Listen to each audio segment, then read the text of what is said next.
8장에서는 바울이가 예수 그리스도를 믿는 자는 하나님의 자녀라는 사실을 말씀해 주고 있습니다. 하나님의 꿈은 뭐냐면 우리가 주님의 자녀로서 하나님을 섬기는 것입니다. 그리고 자녀이기 때문에 우리가 하나님의 상속자가 되기를 원하고 계시는 줄 믿습니다. 주고 싶은 거예요. 하나님의 영광을 주고 싶은 거예요. 천국을 주고 싶은 거예요. 우리가 영원히 살고 싶은 것이 아버지의 마음인 줄 믿습니다. 그리고 누가 하나님의 자녀인가 라고 보니까 14절에 보니까 하나님의 영으로 성령으로 인도받는 사람이 하나님의 자녀입니다. 그래서 우리는 육신으로 살지 않고 성령이 인도받는 하나님의 자녀의 삶을 살아가는 것입니다. 15절을 보니까 또 양자의 영을 받아서 하나님을 아빠, 아버지라고 부르시자면 그 사람은 하나님 자녀가 틀림이 없다라고 말합니다. 우리 한번 양자의 영을 받으셨습니까? 아멘. 우리 하나님을 어떻게 부르자고요? 우리 아빠, 아버지라고 부르봅시다. 시작. 아빠, 아버지. 그죠? 그 사람은 틀림없이 하나님의 자녀들이라는 겁니다. 또 16절을 보니까 성령님이 친히 우리 영과 더불어 하나님의 자녀임을 정언한다. 그러니까 우리가 하나님의 자녀라고 고백할 수 있는 것은 성령님이 우리 영으로 더불어 우리가 자녀이라는 사실을 확정해 주시는 줄 믿습니다. 이게 감사한 거예요. 그래서 정확하게 성령님이 우리가 주님의 자녀이다라고 증거합니다. 그리고 마지막으로 또 뭘 통해서 우리가 하나님의 자녀라는 것을 알 수가 있습니까? 우리가 만약에 예수님과 함께 고난을 받으면 우리는 하나님의 자녀가 틀림이 없습니다. 고난을 통해서 우리는 하나님의 자녀로서 확정되는 것입니다. 그러니까 이 고난은 우리가 누구인가를 보여주는 거죠. 우리 하나님 아들이신 예수님 이 땅의 삶을 사실 때 고난받는 삶을 사셨습니다. 그런 것처럼 우리도 하나님께 속해져 있고 하나님의 자녀라면 우리 또한 예수님과 함께 고난에 동참하는 자가 되는 줄 믿습니다. 이게 너무 감사한 거예요. 그래서 여러분 고난받을 때 기뻐하십시오. 내가 누구인지를 정확하게 아는 거잖아요. 항상 기뻐하라. 고난받을 때 항상 기뻐하라 라고 말씀합니다. 그러면 여러분 우리가 예수와 함께 고난받는다. 이것은 우리가 하나님 자녀일 뿐 아니라 예수와 함께한 상속자다라는 것이 확정된다는 것입니다. 확정된다. 그래서 우리가 예수님과 함께한 상속자이기 때문에 여러분 우리는 예수님과 함께 영광을 받는 줄 믿습니다. 그분이 받는 영광을 우리 또한 받게 된다라고 말합니다. 내가 고난받는 것은 왜 받습니까? 영광을 위해서 영광을 받기 위해서 고난을 받습니다. 그래서 우리가 고난이 감사한 거예요. 힘들죠 고난이. 어렵지만은 성경은 뭘 이야기합니까? 너희들이 고난받는다면 너희들은 예수와 함께한 상속자다라고 말합니다. 예수와 함께 우리는 영광을 받는 줄 믿습니다. 이걸 우리가 정확하게 아니까 고난의 진정한 의미가 달라지는 거예요. 그것을 알았기 때문에 초대교회 성도들은 고난을 그렇게 기뻐했던 거예요. 감사한 거예요. 내가 예수 그리스도와 함께한 상속자구나.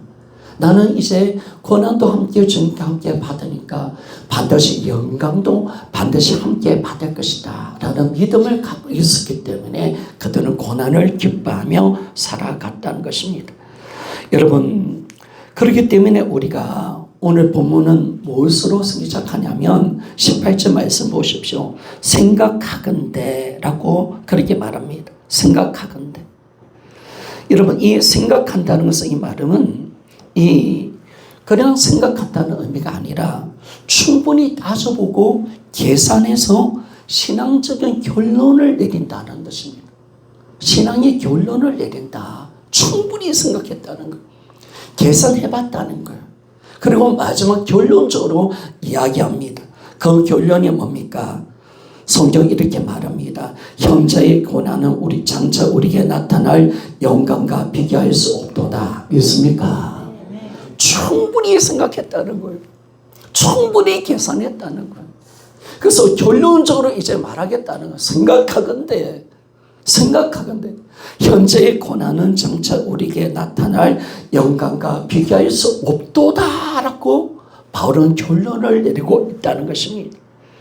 여러분, 우리가 어떤 사람이 저울 앞에 있는 사람이 있습니다.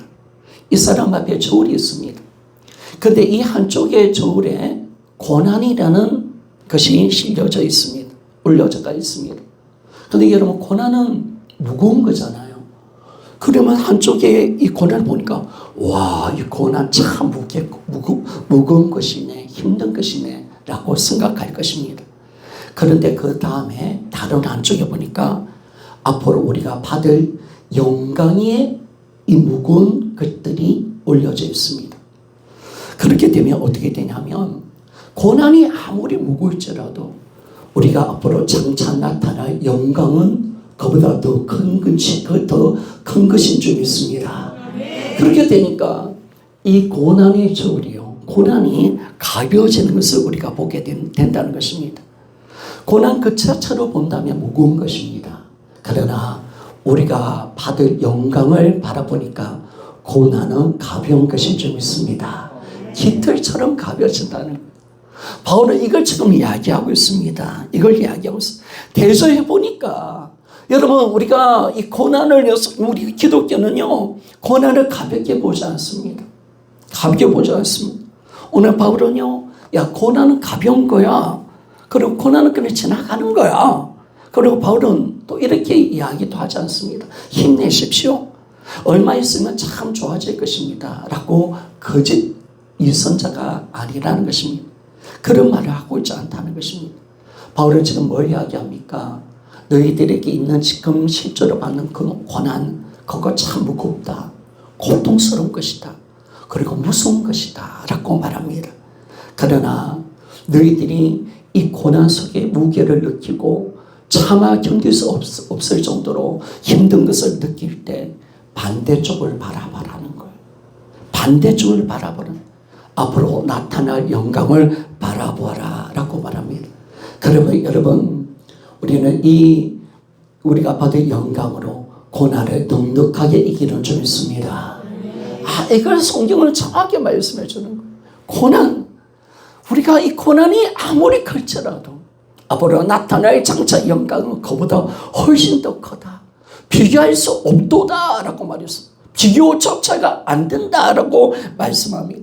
여러분, 이것이 바로 기독교 주는 위안을 주는 기독교의 방식입니다. 여러분, 기독교 하나의 잘못된 것이 뭐가 있냐면, 전도할 때 예수를 믿으면 모든 것이 잘 될 겁니다. 고난도 아픔도 고통도 없을 것입니다. 라고 말하는 사람이 있다는 겁니다. 여러분, 이것은 잘못된 복음입니다. 거짓된 위안을 주는 겁니다. 여러분, 거짓된 안정감을 주는 것입니다. 그건 기독교가 아닙니다. 그러면 기독교가 뭡니까? 고난이 있을 것이다. 그러나 우리에게 앞으로 장차 나타날 영광이 있다. 그 영광을 통해서 우리는 넉넉하게 고난을 이기게 될 것이다. 믿습니까? 이게 기독교라는 거예요. 이게 기독교. 그래서 기독교는 뭐냐면 앞으로 받을 영광을 바라보면서 모든 세상의 고난을 이길 수 있는 힘을 얻는 것. 여러분, 이것이 기독교인 줄 믿습니다.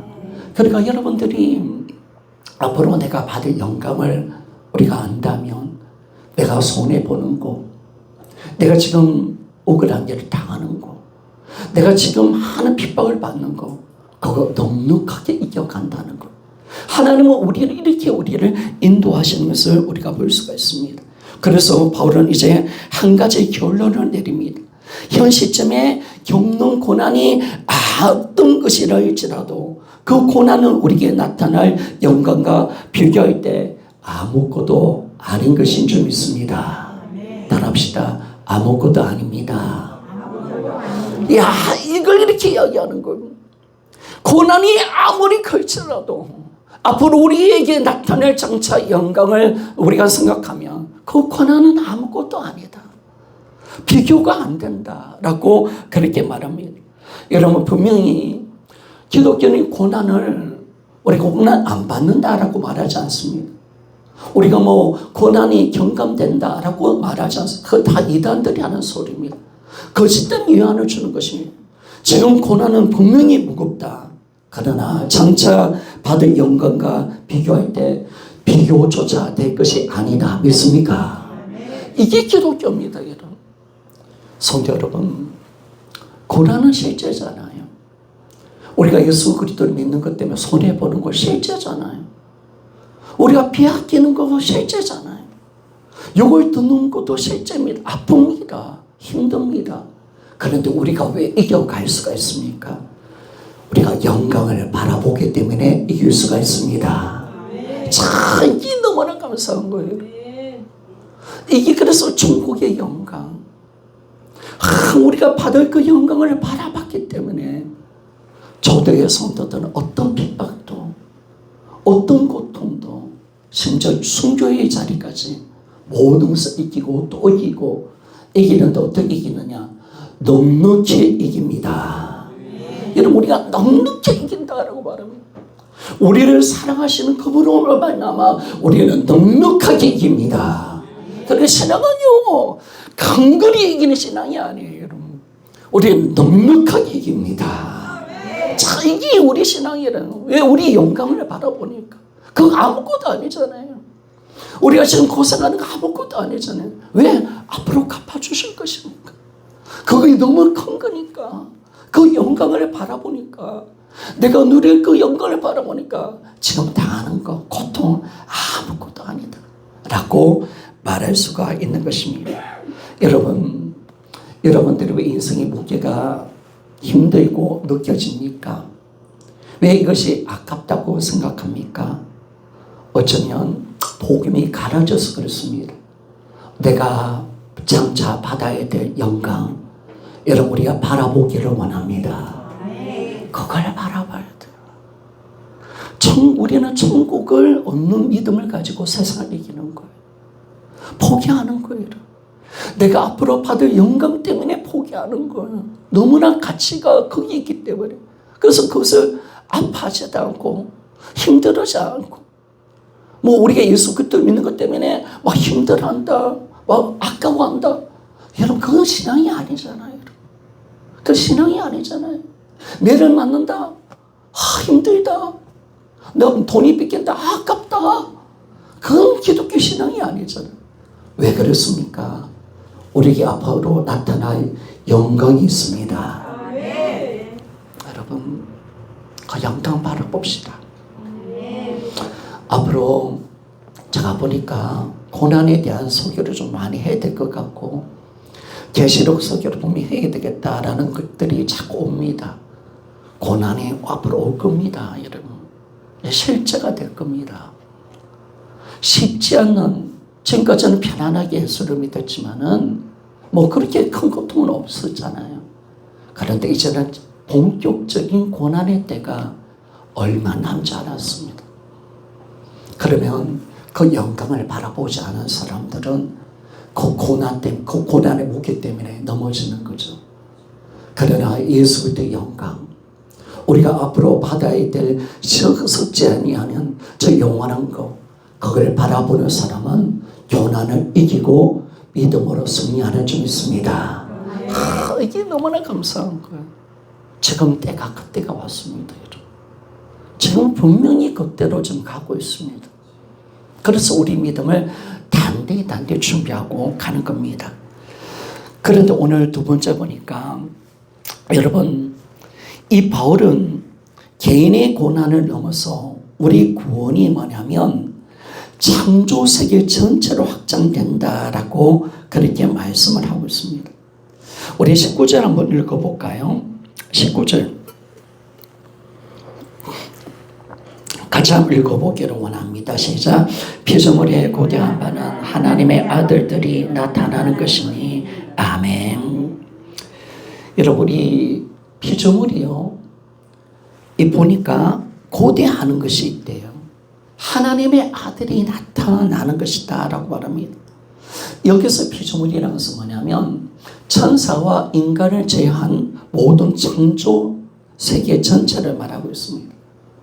천사와 인간을 제외한 모든 피조물 전체를 이야기하고 있습니다. 이 자연을 이야기하죠. 동물, 또 식물, 또 꽃, 나무, 바위, 바다, 이런 것들이, 이 창조가 모든 것들이 침묵하지 않는다는 겁니다. 침묵하고 있다고 생각하는데 성경 그렇게 이야기하는 것이 아니라 고대하고 있다는, 고대, 바라보고 있다는 거예요. 여러분, 지금 이 고대한다는 것은 뭐냐면 마치 자연세계가 마치 목을 이렇게 고대한다는 것은 목을 막 빼는 거잖아요. 목을 빼가지고 하나님의 자녀의 구원의 완성을 지금 그들이 기다리고 있다는 거예요. 성도 여러분, 우리 구원은요, 우리만 기다리는 게 아니에요. 자연이 기다리고 있다는 사실이 있습니까? 피조물, 지체의 모든 세계, 모든 동물, 짐승, 식물, 모든 바다, 모든 하늘, 모든 바위가요, 우리의 구원의 완성을 기다리고 있다고 성경은 말씀해 주는 점 있습니다. 자기 감사한 거예요. 그러니까 우리의 구원은요, 어떤 구원이냐? 여러분, 창조 세계를 회복하는 구원이 좀 있습니다. 우리 구원은 보통 구원이 아니에요. 보통이 나중에 풀겠는데. 그래서 피조 세계는 고대하는 것이 뭐냐면 장차 하나님의 아들이 온다. 어떻게 오느냐? 바로 우리가 예수 그리스도의 부활의 몸으로 영화롭게 된다는 사실입니다. 완전한 구원을 가지고 우리가 다시 예수님과 함께 이 땅에 다시 오는 줄 믿습니다. 이 완전한 구원, 우리가 다시 나타날 겁니다. 성도 여러분, 우리가 오늘 죽는다면 우리는 우리 영혼은 천국 갈 겁니다. 그리고 우리 영혼이 나중에 주님 재림하시면 우리는 하나님의 아들로서 부활의 몸을 입고 이 땅에 다시 올 줄 믿습니다. 이걸 피조세계가 기다리고 있다는 거예요. 우리의 영광스러운 몸, 우리의 구원의 왕성을 이들이 지금 이 피조세계가 기다리고 있다는 거예요. 물론 이 표는 의인화된 거죠. 어떻게 자연세계가 고개를 막 내밉니까? 고대합니까? 의인화시킨 거죠. 자연을 의인화시켜 간 겁니다. 여러분, 정말 우리가 놀라운 것은 이 만물이요, 주님 다시 오실 때 우리 하나님의 아들이 주님과 영광스러운 몸을 입고 영광 가운데 다시 나타나기를 정말 고대하고 있다는 거예요. 그것이 자연세계의 소원이라는 거예요. 꿈이라는 거예요. 그러면 왜 이 피조물이 하나님의 아들들이 나타나기를 고대하는가? 그 위에서 20절, 21절에 말씀하고 있습니다. 우리 20절 한번 읽어봅시다. 같이 한번 읽어보기를 원합니다. 시작. 피조물이 허무한데 굴복하는 것은 자기 뜻이 아니요 오직 굴복하게 하신 이로 말미암음이라. 아멘. 지금 피조물이 왜 하나님의 아들 예수님의 재림, 이 마지막 때를 왜 기다리는가? 우리가 왜 부활의 영광을 입고 다시 오는 거, 우리 구원이 왕성되기를 왜 그렇게 피조물이 기다리고 있는가? 라는 이유가 있습니다. 오늘 보니까 피조물이 허무함에 굴복되어 있다라고 말하는 허무함. 이 허무함이라는 것은 뭐냐면 목적을 이루지 못한 상태, 좌절된 상태에 있다는 겁니다. 이 피조물은 이제 목적을 온전히 수행하지 못하는 좌절 상태에 있다는 겁니다. 이런 이 피조세계는요, 하나님이 원하는 모습은 아니었습니다. 병들이 있습니다. 그리고 질서가 깨어져 썩어져 갑니다. 사망이 이곳을 지배하고 있다는 겁니다. 하나님이 원하는 목적으로 자연이 지금 있지 않다는, 자연은 타락했다는 거예요. 자연은 지금 저주 가운데 있다는 거예요. 자연은 지금 고통스럽게 있다는 거예요. 그래서 병든 자연, 또 보니까 이 자연에 보니까 엉겅기를 내네. 재난이 끝이지가 않네. 지금 보니까 너무 심해요. 지진이 너무 심해. 재난이 끝이 없어. 화산이 폭발하고, 그리고 아무리 아름다운 꽃이라도 썩어져 버리네. 자연은 하나님 원래 그렇게 만들지 않았단 말이에요. 그런데 이 자연이 무너져 있다는 거, 무너져. 자연은 지금 저주 가운데 있다는 거예요. 사망 속에 지금 잡혀 있다는 거예요. 그래서 허무한 데 굴복되어 있다라고 말을 하고 있습니다. 여러분, 성경은 이 피조물의 운명은요, 이 피조세계의 운명은 사람의 운명과 절대로 분리될 수 없는 관계로 되어 있다. 사람의 운명. 우리 인간과 자연은 하나라는 거예요. 그 운명이. 인간의 운명은 우주의 운명과 절대로 뗄 수 없는 긴밀한 연결 속에 있다는 겁니다. 이 말은 인간의 죄로 말미암아 지금 피조물의 현재 상태가 왔다는 거예요. 허무한 데 굴복되어 있다는 거예요. 여러분, 예전에 자연은 아름다웠습니다. 서울되지 않았습니다. 지진도 없었습니다. 병든 것도 없었습니다. 죽음도 없었습니다. 사자도 동물을 잡아먹지 않았습니다. 꽃도 시들지 않았습니다. 완전한 자연이었습니다. 엉겅기도 되지 않았습니다. 그런데 이 자연이 깨어져 버린 거예요. 저주 가운데 있는 거예요. 고통 속에 있는 거예요. 재난 속이었어요. 왜 그럴까? 바로 인간의 죄 때문인 줄 믿습니다. 죄 때문인 거예요. 인간의 죄가 이 땅과 모든 우주를 망쳐놓은 거예요. 그래서 죄는 무서운 겁니다. 인간만 고통을 받는 것이 아니라 자연 속의 모든 것이 인간의 죄를 통해서 저주와 고통의 상태에 있다는 것. 그래서 허무한 데 굴복되어 있다라고 그렇게 말씀합니다. 그래서 21절에 보니까 이 피조물이 바라는 것이 뭡니까? 21절을 같이 한번 읽어보기를 원합니다. 시작. 그 바라는 것은 피조물도 썩어짐의 정도로 탄해서 해방되어 하나님의 자녀들의 영광의 자유에 이르는 것이니라. 아멘. 지금 피조물은 어떤 상태에 있다고요? 썩어진 상태에 있다는 거예요. 썩어졌다는 것은 부패한 상태, 사망과 멸망의 상태에 있다는 거예요. 영원한 것이 없습니다. 언젠가 다 죽습니다. 언젠가 다 사라집니다. 하나님이 원하는 모습은 그게 아니었다는 겁니다. 그런데 본래 상태를 유지할 수 없는 상태, 절망의 상태, 저주받은 상태로 지금 자연이 있다는 겁니다. 그래서 보니까 이 썩어짐의 정도를 타고 있다는 것은 뭐냐면, 피조물은 이 썩어짐을 아무리 피하려고 노력할지라도 벗어날 수 없다는 거예요. 절대로 종이기 때문에, 썩어짐의 정도를 타기 때문에. 이 피조물 속에는 부패와 썩어진 요소를 제거할 수 없습니다. 절대로 제거할 수 없습니다. 그런데 여러분, 이 모든 피조물이 왜 험한 데 굴복하고 썩어짐의 종로를 타게 하신 분이 누굽니까? 이게 왜 일어나는가? 누가 이렇게 하셨는가? 이걸 우리가 좀 보기를 원합니다. 이 피조물이 허무한데 이 굴복하고 썩어짐의 정도로 타도록 만든 것은 사람도 아닙니다. 그리고 마귀도 아닙니다. 그렇게 하신 분은 하나님이신 줄 믿습니다. 이런 창세기 이 부분이 잘 나와 있어요. 창세기 3장에 보면 3장 17절에서 19절 봅시다. 자, 3장 17절에서 19절 말씀입니다. 우리 한번 같이 한번 읽어 보기를 원합니다. 시작.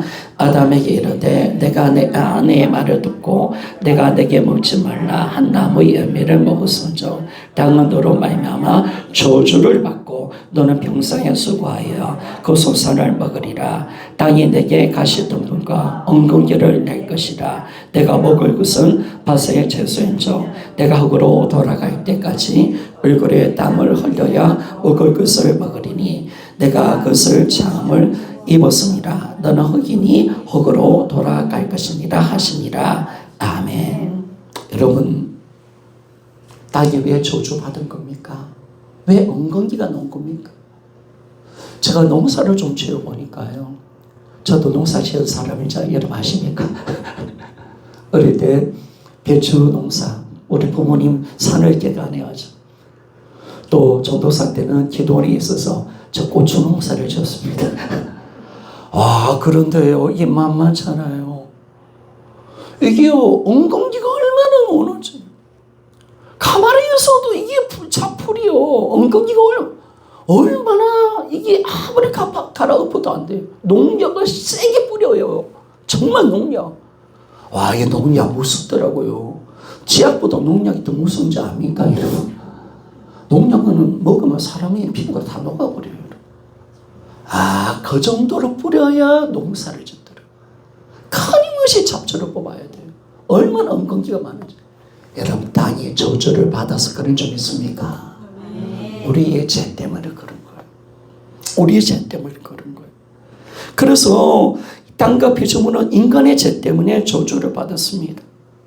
그런데 다시 20절에 보니까 이 피조물이 허무한 데 굴복하는 것은 자기 뜻이 아닙니다. 그래서 자연도 죄의 결과 속에 이런 고통을 받고 있습니다. 땅은 저주받고 자연은 병들었습니다. 재난과 재해는 끊이지 않습니다. 늘 죽어야 됩니다. 늘 죽어야 합니다. 고통 속에 살고 있는 거예요. 고통 속에. 그런데 여러분, 참 감사한 것은 바울은 여기서 놀라운 말을 합니다. 하나님은 그것을 그냥 그것으로 끝내지 않았다는 거예요. 오늘 성경 말씀 20절 말씀 보니까 오직 굴복하게 하신 이로 말미암음이라 라고 하는데, 근데 우리나라 성경은 이게 번역이 안 됐어요. 이 원어에 보면 소망 가운데 그리함이라. 소망 가운데. 굴복을 하게 하신 분은 하나님이신데, 근데 이 굴복은 어떤 굴복이냐? 소망을 가지고 굴복할 수 있도록 만들어 주었다는 거예요. 우리 하나님은 심판주지만은 항상 우리 인생에 소망을 주시는 하나님이십니다. 소망을 주신, 피조물에게 소망을 주셨다는 소망. 그래서 이 피조물은 소망을 가지고 어떻게 하고 있는가? 이 8장 22절입니다. 8장 22절. 소개를 다 못하겠네요. 시간이 많이 오늘 가야 되기 때문에 22절.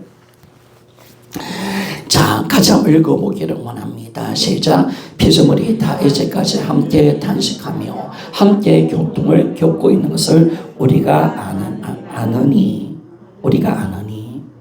자, 온 피조물이 이제까지 함께 탄식하고 함께 고통을 겪고 있다라고 말합니다.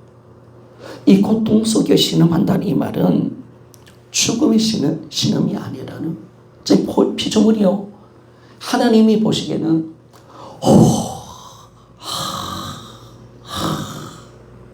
고통 속에 신음하고 있다. 지금 자연만사, 그러니까 요즘 보니까 참 그런 것들 많죠. 이 온난화 현상 때문에 기후가 따뜻하니까 지금 산불이 더 많이 일어나잖아요. 호주 같은 데, 카나다, LA 쪽에 산불이 일어나면 도대체 이 산불은 몇 달을 가더라고요. 그거 제가 다 좋다 되니까 동물들이 막 죽어가는 모습들을 보면 막 호주에 보면 콜라가 막 뜨거워서 막 견디지 못해서 막 검어지는 그런 모습 보면 진짜도 참 마음이 많이 아파요.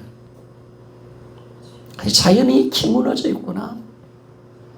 그러니까 여러분, 인간의 죄가 점점 강해지면 자연도 더 강하게 무너지는 좀 있습니다. 그러니까 말세 때 계시록에 가면 인간의 죄가 너무 강하니까 자연 재해를 통해서 4분의 1이 절단하고 3분의 1이 죽고 엄청난 재앙이 앞으로 온다는 거예요. 막을 수가 없어요. 왜? 인간의 죄 때문에 그런 거예요. 죄가 깊어지면 깊어질수록 땅은 저주받아요. 여러분의 삶 속에, 여러분 가정 속에, 하나님의 축복의 그 땅 속에 여러분들이 죄를 지면 그것은요, 더 많은 땅, 힘든 땅이 됩니다. 그러나 여러분들이 거룩하고 성령 충만 받으면 우리의 삶은 옥토가 되는 줄 믿습니다. 옥토가 되는 거예요, 여러분. 옥토가 되는 거예요. 제가 어떤 목사님의 소개를 들었는데, 가나안 기도원에 그분이 신령분인데, 이분이 메시지가 이거였습니다. 인간이 죄를 지었기 때문에 땅에 저주받는다라는 거예요. 요엘서 말씀을 가지고 풀어내더라고요. 요엘서 말씀을 가지고 이스라엘 백성들이 하나님 앞에 도둑질하고 나쁜 짓 하니까 포도나무에 소산이 없어. 한총이 일어나. 끊임없는 재앙이 일어나. 그게 뭐냐 보니까 인간의 죄 때문에 그렇다는 거예요. 근데 그분이 그런 말씀을 하더라고요.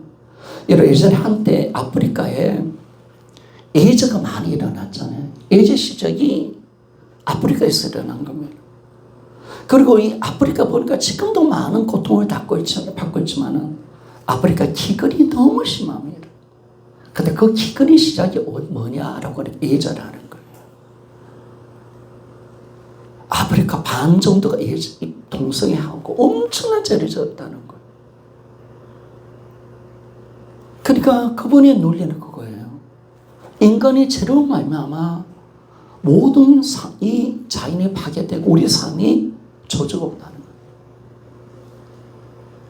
그래서 여러분 예수 피가 기종한 것이 좀 있습니다.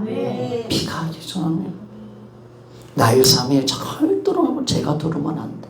내 가정에. 그럼 막혀. 기도 응답이 없어. 엉겅기가 나. 하나님께서 주시는 복을 우리가 사라지는 거예요.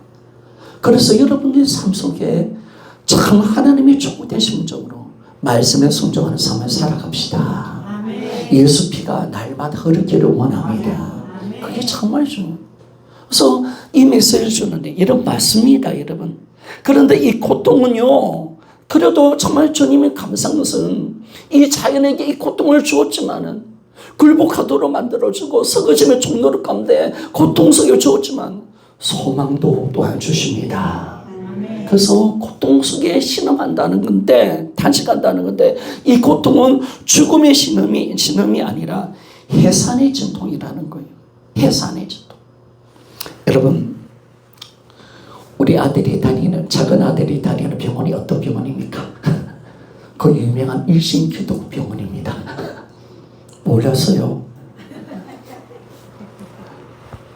일신기도 병원인데 근데 우리 산부인과 있잖아요. 분만실이 있어요. 근데 거기서 들리는 소리는요 결코 조용하지 않죠. 그 고통 속의 비명, 고통의 신음, 울음, 또 땀, 긴장. 근데 그 울음은 절대 절망은 아니죠. 절망은 아닙니다. 왜? 그 울음소리는 뭐냐면 아기가 태어난다는 신호지요. 신호. 이런 아무도 분만실에서 막 산모가 운다 막 고통 속에 탄식한다 했을 때 야 망했다 그렇게 말하지 않죠. 오히려 어떻게 이야기합니까? 아 새끼 논다 생명 논다 생명 논다. 이렇게 지금 바울이 말하는 그겁니다. 지금 세상의 신음 이 피조보는 게 탄식과 고통 속에 짓는 신음은 장례식의 울음이 아니라는 거예요. 출산실의 산모의 울음이라는 거예요. 왜? 하나님 아들이 나타나면 자연은 새로워지는 좀 있습니다. 하나님 원하는 모습으로 다시 회복되는 거. 저주와 죽음이 사라지는 거. 썩어짐이 떠나는 거예요. 이제 양육 강식이 사라지는 거예요. 실등도 없어요. 영원해요. 하나님 원하는 모습으로 아름답게 자연세계는 회복될 겁니다. 그래서 여러분 이제 결론을 맺는데 바울은 오늘 뭘 이야기합니까? 구원은 인간의 개인의 문제를 넘어서 우주적인 사건이다. 믿습니까? 우리 구원은 결국 인간의 구원에 속하지 않는다는 것. 우리 영원한 구원, 영화에 들어가는 거. 다시 하나님 아들로서 이 땅에 나타난 이 구원은 바로 우주적인 사건이다라고 말합니다. 여러분 타락도 우주적이고 구속도 우주적입니다. 그러니까 이 구원도 우주적이라는 겁니다. 여러분 감사합시다. 그래서 이런 피조물 세계도 우리 구원을 기다리고 있다는 사실 믿습니까? 우리 몸의 부활을 기다리고 있다는 거예요. 그리스도의 재림을 기다리고 있다는 거예요. 재림을. 하나님 아들이 언제 나타나나? 예수님과 함께 언제 나타나나? 그게 그들의 소망이라는 거예요. 그걸 지금 고대하고 있다는 거예요. 그래서 크랜피드라는 신학자는 이런 말을 했습니다. 피조물의 회복은 인간의 영화와 분리될 수 없으며 인간의 구속도 창조 세계 전체 회복을 포함한다. 참 귀한 말씀이죠. 피조물 회복은 우리 그리스도인의 영화와 분리될 수 없다는, 우리 영화도 우리가 나중에 예수님을 다시 오실 때 내 몸도 영화롭게 되잖아요. 분리될 수 없고 우리 구속은 창조 세계 전체의 회복을 이야기한다. 우리가 영화로 몸이 될 때 우리 구원은 완성됩니다. 우리도 이걸 기다리고 탄식하고 있는 거죠. 기다리고 있는 거죠. 그런데 이 구속이 완성될 때 여러분 전체 우주, 모든 우주가 다시 회복되는 줄 믿습니다. 여러분 우리 구원을 가볍게 여기면 안 돼요. 인간의 타락을 통해서 모든 이 피조세계의 만물이 저주를 받았던 것처럼 우리 구원을 통해서 모든 세계가 회복되는 줄 믿습니다. 여러분 이게 얼마나 큰 겁니까? 그래서 여러분 기다리고 있습니다. 기다리고 그 영화를 기다리십시오. 믿습니까? 구원의 완성 그 영화를 기다려야 합니다. 그걸 가지고 우리는 사람 삶을 살아가셔야 돼. 그래서 고난을 견뎌내라 라고 말씀하는 것처럼 우리 신앙이 주님 주시는 이 귀한 은혜에 붙들고 날마다 승리하며 나가기를 원합니다. 기도하며 나갑시다.